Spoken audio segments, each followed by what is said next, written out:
முருகப்பெருமானின் அறுபடை வீடுகளில் மூன்றாவது படை வீடாக திகழ்வது பழனி அருள்மிகு தண்டாயுதபாணி திருக்கோவிலாகும். இத்திருத்தலத்தில் கந்தபெருமான் ஆண்டி கோலத்தில் தண்டாயுதபாணியாய் காட்சியளிக்கிறார். மூலஸ்தானத்தில் உள்ள பழனி ஆண்டவர் திருமேனி போகர் சித்தரால் நவ பாஷாணத்தால் உருவாக்கப்பட்டதாகும். இதனால் மூலவர் மீது அபிஷேகம் செய்யப்பட்ட பொருட்கள் எல்லா நோய்களையும் குணப்படுத்த வல்லவை என்று கருதப்படுகின்றன. மலைகளில் மருந்து கிடைப்பது இயற்கை. ஆனால் ஒரு மலையே மருந்தாய் அமைந்தது அபூர்வம். அந்த அபூர்வ மலையே திரு ஆவினன்குடி என்றும் பழனி என்றும் அழைக்கப்படுது. இது தமிழ்நாட்டில் மதுரையிலிருந்து 115 கிலோமீட்டர் மேற்கே உள்ள பழனியில் அமைந்துள்ளது. இங்குள்ள முருகன் சிலை போகர் எனும் சித்தரால் உருவாக்கப்பட்டது. முருகனது கோவில் குன்றின் உச்சியில் அமைந்துள்ளது. திரு என்பது லக்ஷ்மியையும், ஆ என்பது காமதேனுவையும், இனன் என்பது சூரியனையும், கூ என்பது பூமாதேவியையும், டி என்பது அக்னி தேவனையும் குறிக்கிறது. இந்த ஐவரும் முருகனை பூசித்தமையால் இந்த ஸ்தலத்திற்கு திரு ஆவினன்குடி என்று ஆயிற்று. இந்நகரம் மேற்கு தொடர்ச்சி மலைகள் சூழ அமைந்துள்ளது. கடைச்சங்க நாளத்தில் பழனி பொதினி என்று அழைக்கப்பட்டு வந்ததாகவும், பொதினி என்ற பெயரே நாளடைவில் பழனி என்று ஆகிவிட்டதாகவும் அகநானூறு கூறுகிறது. நாரகர் மிக அரிதாக கிடைத்த ஞான பழத்தை பரமசிவனுக்கு படைப்பதற்காக கொண்டு வந்தார். அப்பொழுது அருகிலிருந்த உமையாள் அந்த பழத்தை தன் குமாரர்களான குமரனுக்கும் விநாயகனுக்கும் பகிர்ந்து கொடுக்க விரும்பினாள். ஆனால் பரமசிவனோ பழத்தை பகிர்ந்தால் அதன் தனித்தன்மை போய்விடும் என கூறி தன் மைந்தர்கள் இருவருக்கும் ஒரு போட்டியை அறிவித்தார். அதில் உலகத்தை யார் முதலில் சுற்றி வருகிறார்களோ அவர்களுக்கே அந்த ஞானப்பழம் பரிசாக கிடைக்கும் என அறிவித்தார்.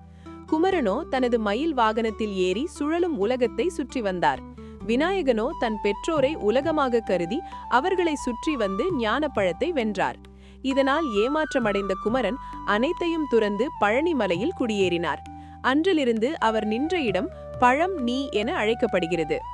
முருகனை பிரிந்த துயர்தாழாத சிவபெருமானும் உமாதேவியும் முருகனை பின்தொடர்ந்து திரு ஆவினன்குடிக்கு வந்து பழம் நீ என்று முருகனுக்கு சூட்டிய திருப்பெயரே நாளடைவில் மருவி பழனி என்று ஆகிவிட்டது என்று பழனி ஸ்தல புராணம் கூறுகிறது.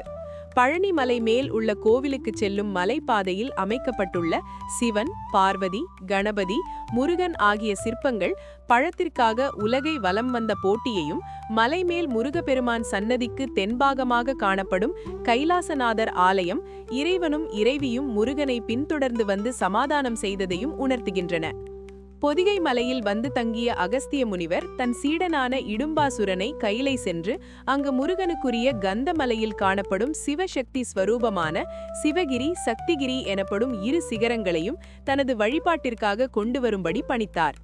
இடும்பனசன் சிறந்த பக்திமானாக இருந்தபடியினால் அகஸ்தியரின் கட்டளைப்படி தனது மனைவியாகிய இடும்பியுடன் கைலைக்கு சென்று சிவகிரி, சக்திகிரி என்ற 2 குன்றுகளையும் ஒரு பெரிய பிரம்ம தண்டத்தின் இரு புறங்களிலும் காவடியாக கட்டி தொங்கவிட்டு தோள் மீது சுமந்து கொண்டு வந்தான். இவ்விரு கிரிகளையும் திரு ஆவினன்குடியிலேயே நிலை பெறச் செய்யவும் இடும்பனுக்கு அருள் புரியவும் பெரு விருப்பம் கொண்டு முருகப்பெருமான் குதிரை மேல் செல்லும் அரசனாக வழிவெடுத்து வந்தார். இடும்பன் வழி தெரியாது தவித்துக் கொண்டிருந்தான். முருகப்பெருமான் இடும்பனை திரு ஆவினன்குடிக்கே அழைத்து வந்து சற்று இளைப்பாரி விட்டு போகும்படி கூறினார். அவ்வண்ணமே இடும்பனும் காவடியை இறக்கி வைத்துவிட்டு இளைப்பாரினான். மீண்டும் காவடியை தூக்க முடியவில்லை. அதன் காரணத்தை ஆராய்ந்தான் இடும்பன். அப்பொழுது சிறுவன் ஒருவன் கோவணத்தாண்டியாய் கையில் ஒரு சிறு தண்டு ஏந்தி சிவகிரி குன்றின் மீது நிற்பதை கண்டான் இடும்பன். அச்சிறுவனை நோக்கி மலையை விட்டு கீழே இறங்கும்படி கட்டளையிட்டான் இடும்பன். ஆனால் அச்சிறுவனோ அக்குன்று தனக்கே உரியது என்று உரிமை கொண்டாட, இதனால் கோபமுற்ற இடும்பன் அச்சிறுவனை தாக்க முயன்றான். பிறகு முடியாமல் வீழ்ந்தான். பின்னர் இடும்பன் மனைவியான இடும்பியும் அகஸ்திய முனிவரும் ஓடி வந்து வேண்டிக் கொள்ளவே அவர்களுக்காகவே சிறுவனாக வந்த முருகன் மனம் இறங்குவது போன்று இடும்பனை உயிர்ப்பித்தார். இடும்பனது சீலத்தையும் குரு பக்தியையும் மெச்சிய முருகப்பெருமான் அன்று முதல் இடும்பனுக்கு தனது காவல் தெய்வமாக விளங்கும் பேற்றை அளித்ததோடு இடும்பன் போன்றே சந்தனம், பால், புஷ்பம், பன்னீர் போன்ற பொருட்களையெல்லாம் காவடி எடுத்து தன் சன்னதிக்கு வருவோர்க்கெல்லாம் அருள் பாலிப்பதாக வாக்களித்தார். அன்று முதல் முருகன் ஆலயங்களில் காவடி செலுத்தும் வழக்கம் ஏற்பட்டது. மலை மீது முருகனை வழிபடச் செல்லுபவர்கள் முதலில் மலைப்பாதையில் உள்ள இடும்பன் சன்னதியில் வணங்கிச் செல்ல வேண்டும். இடும்பன் சிறந்த வரப்பிரசாதியாய் விளங்கி அருள் புரிகிறார். இச்சிவகிரியின் உச்சியில்தான் தண்டாயுதபாணி என்று அழைக்கப்படும் முருகன் கோவில் அமைக்கப்பட்டிருக்கிறது. திரு ஆவினன்குடி ஆலயம் பழனி மலை அடிவாரத்தில் வையாபுரி ஏரிக்கரையில் இருக்கிறது. இவ்வாலயத்தின் வடகிழக்கில் சிறிது தூரத்தில் சரவண பொய்கை காணப்படுகிறது. முருகனை தரிசனம் செய்ய வருபவர்கள் இப்பொய்கையில் நீராடி செல்வர். இப்பொய்கையின் அருகில் இருந்துதான் காவடி எடுக்கப் போகும் பக்தர்கள் தங்கள் பிரார்த்தனைகளை கொண்டு செல்வர். திரு ஆவினன்குடி கோவிலில் முருகப்பெருமான் மயில் மீது அமர்ந்து குழந்தை வேலாயுத சுவாமியாக காட்சி தந்தருள்கிறார். இங்குள்ள முருகப்பெருமானை தரிசிக்கும் பொருட்டு மகாவிஷ்ணு, சிவபெருமான், இந்திரன் முதலியோர் வந்து இங்கே கூடியதாகவும் நக்கீரர் கூறுகிறார். இப்பெருமானை வழிபட்ட பின்னே மலை கோவிலுக்கு செல்வது மரபு. இத்திருத்தலம் முன்பு நெல்லிவனமாக இருந்தது என்பதற்கு ஒரு ஆதாரம் உண்டு. என்னவெனில் இங்கு தல விருட்சம் நெல்லி மரமாகும். திரு ஆவினன்குடி கோவிலிலிருந்து ஞான தண்டாயுத பாணியின் கோவில் விளங்குகிறது. இக்கோவிலில் விளங்கும் மலை பழனி மலையாகும். இம்மலைக்கு எதிரில் இடும்பன் மலை என்று அழைக்கப்படும் சக்திகிரி காணப்படுகிறது. இம்மலையை சுற்றி சுமார் 3 கிலோமீட்டர் தொலைவிற்கு சோலைகள் நிறைந்த அழகிய கிரி பிரகாரமும், இப்பிரகாரத்தின் திருப்பங்களில் பெரிய மயிலின் உருவச் சிலைகளையுடைய மண்டபங்களும் இருக்கின்றன. கிரிவலம் மிகவும் சிறப்புடையது. மலைப்பாதையின் முன்பக்கம் மலையின் அடிவாரத்தில் பாத விநாயகர் ஆலயமும் அதற்கு எதிரில் மீனாட்சி சுந்தரேஸ்வரர் ஆலயமும் அமைந்துள்ளன. அருகிலுள்ள மயில் மண்டபத்திலிருந்து 695 படிக்கட்டுகள் நம்மை மலை கோவிலுக்கு அழைத்துச் செல்கின்றன. வழிநெடுகே இளைப்பாறுவதற்கு ஏற்றவாறு ஏராளமான மண்டபங்களும் இடையிடையே பல ஆலயங்களும் இருக்கின்றன. 3வது படைவீடான இத்திருத்தலத்தில் குமரப்பெருமான் தனது ஆண்டி கோலத்தின் மூலமும் குன்றின் உச்சியில் கோவில் கொண்டிருப்பதின் மூலமும் ஒரு உண்மையை போதிக்கிறார்.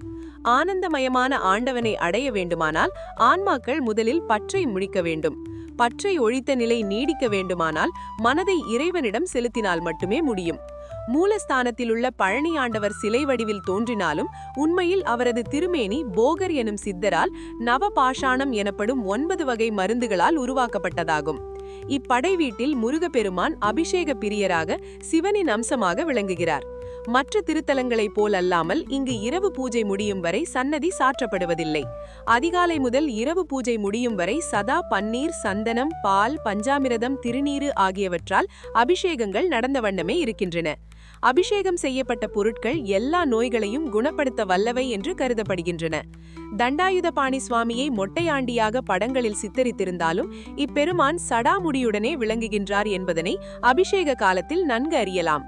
ஆதியில் போகர் சித்தராலும் அவரது சீடராகிய புலிபாணி முனிவராலும் வழிபட்டு வந்த ஞான தண்டாயுத பாணியின் கோவில் முதலில் சேர மன்னர்களால் திருப்பணி செய்யப்பட்டதாகவும் அதன் காரணமாக இத்தலத்தில் வழிபட மிக அதிகமாக கேரள மக்கள் வருவதாகவும் சொல்லப்படுகிறது. சபரிமலை ஐயப்ப சுவாமியை சென்று தரிசித்து வருபவர்களும் குருவாயூரப்பனை தரிசித்து வருபவர்களும் பழனிக்கு சென்று பழனி ஆண்டவனையும் வழிபட்டே தங்களது ஸ்தல தரிசனத்தை பூரணமாக நிறைவேற்றிக் கொள்ள வேண்டும் என்ற வழக்கமும் நிலவி வருகிறது.